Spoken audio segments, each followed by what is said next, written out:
Hi అండి అందరికీ. ఈరోజు చూపించే రెసిపీ వచ్చేసి ఫిష్ ఫ్రై అండి. ఒకసారి ఈ ప్రాసెస్‌లో ట్రై చేసి చూడండి. మీ అందరికీ చాలా బాగా నచ్చుతుంది. ముందుగా చేప ముక్కల్ని ఎలా క్లీన్ చేసుకోవాలో చూద్దామండి. చేప ముక్కలు మార్కెట్ నుంచి తెచ్చాక మనకి 2 సార్లు శుభ్రంగా కడిగేసుకొని, తర్వాత రాళ్ళుప్పు, పసుపు, అలాగే ముక్కలు మునిగే వరకు కూడా మజ్జిగ పోసుకోవాలి. ఈ విధంగా పోసుకున్నాక ముక్కలన్నీ కలిసేలాగా పైనుంచి కిందకి 2 నిమిషాల పాటు బాగా కలుపుకోవాలి. ఇదిగోండి వీడియోలో చూపించిన విధంగా బాగా కలుపుకోవాలండి. తర్వాత ఈ మజ్జిగని తీసేసి నార్మల్ వాటర్‌తో 2, 3 సార్లు శుభ్రంగా కడిగేసుకోవాలి. ఇదిగోండి శుభ్రంగా కడిగేసి నేను ఫిష్ ఫ్రై కోసం మధ్యలో ముక్కల్ని తీసుకున్నాను. మధ్యలో ముక్కలైతే ఫిష్ ఫ్రైకి చాలా బావుంటాయండి. ఇప్పుడు వీటిలో ఏమేమి వేసుకోవాలో చూద్దాము. ముందుగా పసుపు, తర్వాత ఉప్పు,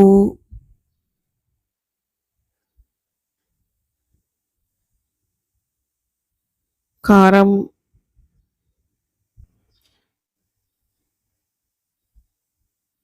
ఈ ఉప్పు, కారాలనేవి మనం మొత్తం కలిపాక సరిపోకపోతే మళ్ళీ అడ్జస్ట్ చేసుకోవచ్చండి. ప్రాబ్లమ్ ఏం లేదు. ఇప్పుడు అల్లం వెల్లుల్లిపాయ పేస్ట్ అండి.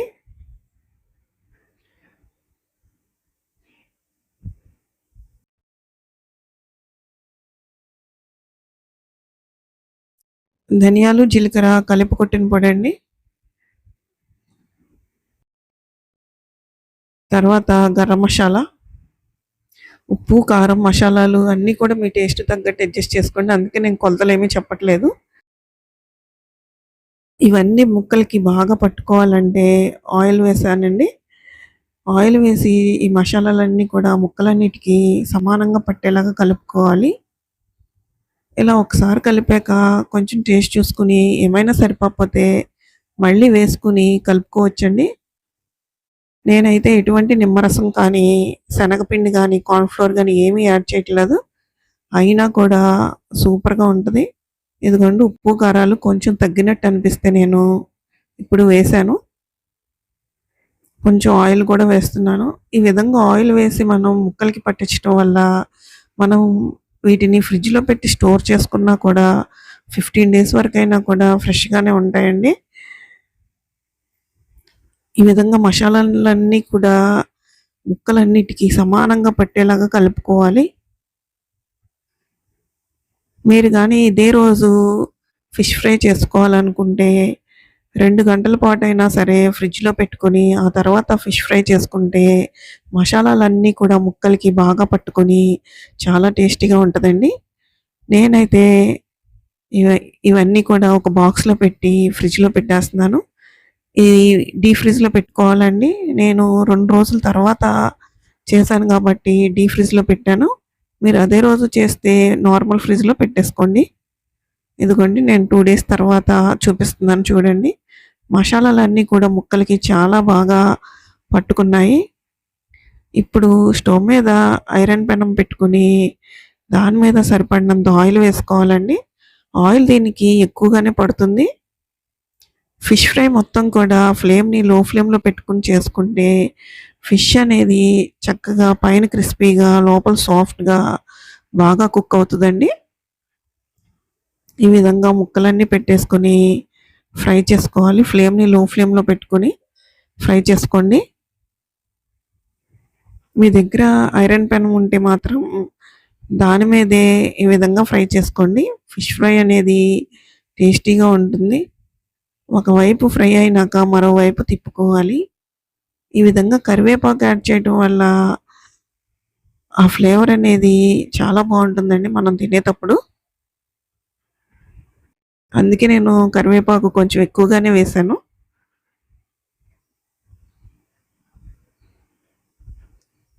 ఈ విధంగా 2 వైపులా కూడా బాగా ఫ్రై చేసుకోవాలండి.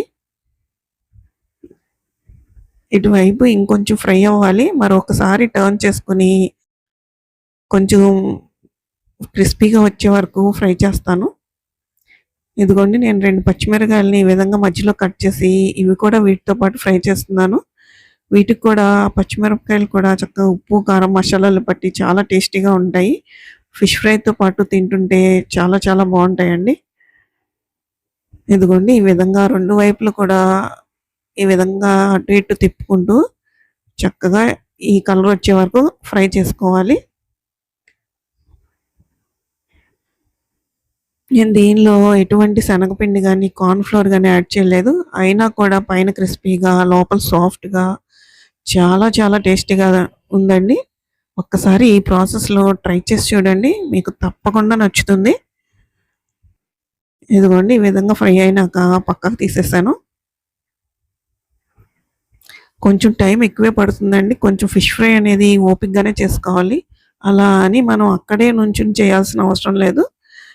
మనం ఫిష్ ఫ్రై అలా ముక్కలు పెట్టేసి వేరే పని చేసుకోవచ్చు.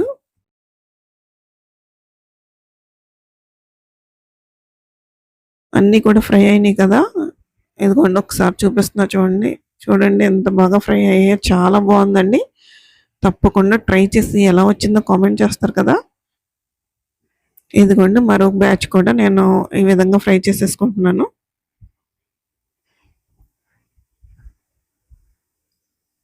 ఇలాంటి మరిన్ని రెసిపీస్ కోసం నా ఛానల్‌ని సబ్స్క్రైబ్ చేసుకోండి.